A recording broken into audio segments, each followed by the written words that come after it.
ऐसी वस्तु है जो टू वे कम्युनिकेशन के लिए यूज किया जाता है। यानी आपका टेलीफोन पे जब आप बात करते हैं उसको लगना ही नहीं चाहिए कि टेलीफोन पे बात हो रहा है, पर्सनली तुम दिख रहे हो। और बात ऐसी होनी चाहिए कि इच्छा जाग जानी चाहिए उसको मिलने का।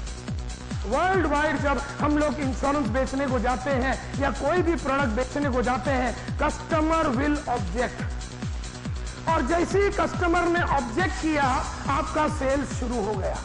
तो पहला बात तो आज के बाद अगर किसी ने ऑब्जेक्ट किया ना तो एकदम छाती ठोक के बैठ जाने का उधर, क्योंकि ऑब्जेक्शन के बाद ही सेल्स होता है। ऑब्जेक्शन आदमी क्यों देता है? आदमी ऑब्जेक्शन क्यों देता है? आदमी ऑब्जेक्शन इसलिए देता है क्योंकि वो टेस्ट करता है, अपना डिसीजन लेने के पहले वो तुमको टेस्ट करता है कि तुम बराबर मेरे को एडवाइस दे रहे हो कि नहीं। मेरी चाहतों में कोई कमी नहीं है सर, मेरी चाहत में सिर्फ आपका इंप्रूवमेंट, आपका डेवलपमेंट, आपका ग्रोथ, आपका मल्टीप्लिकेशन ऑफ इनकम है। तो मेरे मन में कोई खोट नहीं है। देयरफॉर मेरी कसम, आपकी कसम, मैं यहाँ से जाने का तो सवाल ही नहीं उठता, आपको चेक देना ही पड़ेगा। जिस तरह का एक बातचीत करने का जो एक एंथुजियाज्म है, इसके ऊपर आप खास काम करो। कम्युनिकेशन का फ्रीडम। मैं आपको बताऊं माय डियर फ्रेंड्स, मैंने जिंदगी भर जो भी पैसा कमाया ना, मेरा बोलने के तरीके की वजह से कमाया। Insurance is a product of the mind, in the mind,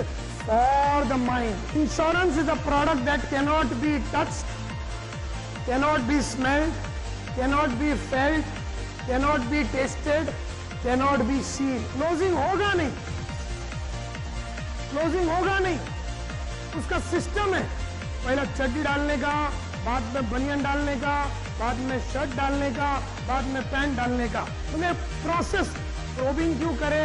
ताकि कस्टमर क्वेश्चन, अच्छा क्वेश्चन क्यों पूछते हैं? ताकि इंटरेस्ट पैदा हो। तो सेल्स में सबसे पहला आदमी सेल्समैन को खरीदता है, एडवाइजर को खरीदता है, दूसरा कंपनी को खरीदता है, तीसरा प्रोडक्ट को खरीदता है। वक्त आ गया है अभी लाइफ एडवाइजर बनने का।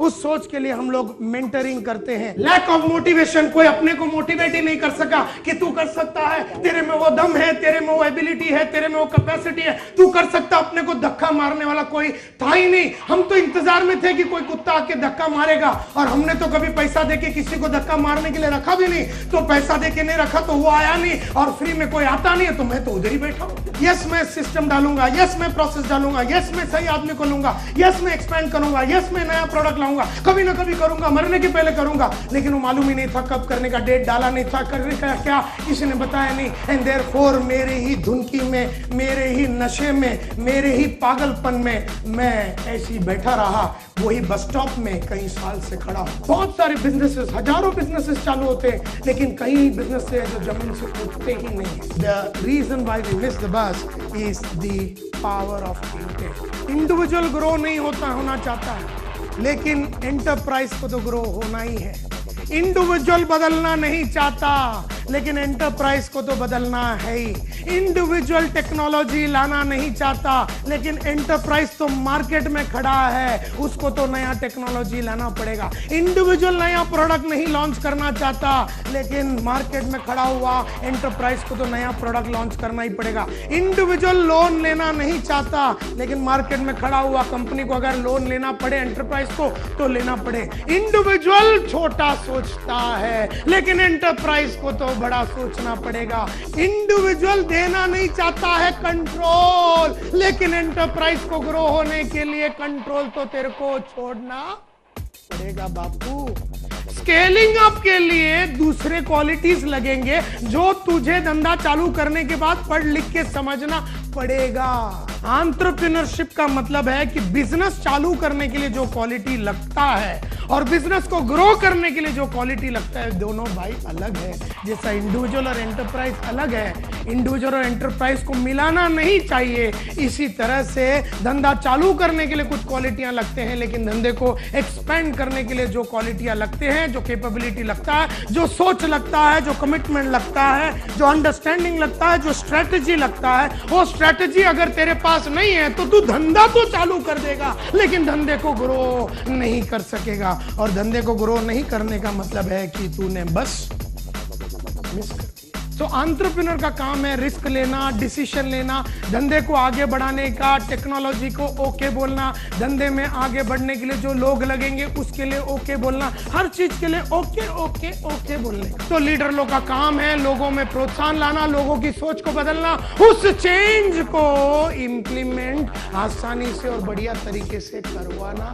ये लीडर लोग का काम है। हम में से कई लोगों को कुछ कुछ काम पसंद है, मुझे कोई प्रॉब्लम नहीं है, तुम वही करो जो तुमको अच्छा लगता है, क्योंकि that is why we became an entrepreneur. वो तो हमारा हक है, राइट है। लेकिन बाकी कामों में तो होना चाहिए कंपनी को ग्रो होने के लिए।